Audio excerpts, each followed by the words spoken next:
In this tutorial in CyberLink PowerDirector, I'd like to show users of PowerDirector 19 and PowerDirector 365 how to access the background images that used to be available from a drop-down menu.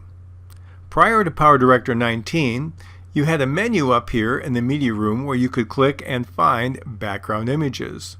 Now, even if you expand the side panel by clicking on the blue arrow, you have other places you can go, but there's no longer background images included in this list. So how do you get to them?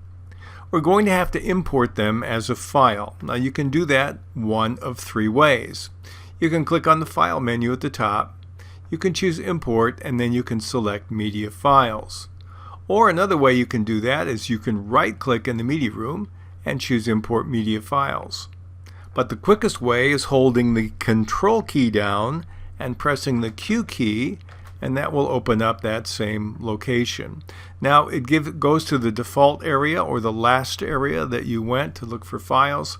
Let me show you how to navigate to find those background images that are still part of the package. I'm going to go to my PC, then I'm going to go to my boot drive, whichever drive I installed CyberLink on. I'll click on the boot drive. Then I go to my program files submenu on the boot drive. Then I go to the CyberLink submenu from that one. And then you go to the version of PowerDirector. I have 19 here. I'll double click on that. And then I'm simply going to go to my option that gives me the background. I'll click here to background. And then I need the proportion I want of the set of images. Each of these is slightly different. I'll do 16 by 9. And there I popped up my background images.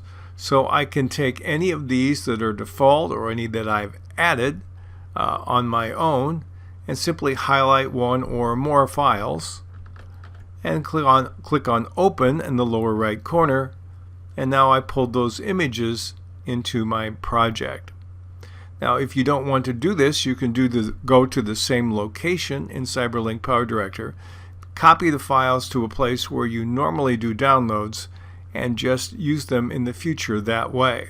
But if you like some of the features that are there in the default background images, or some you've added on your own, this is the way to get to them in PowerDirector 19 or PowerDirector 365.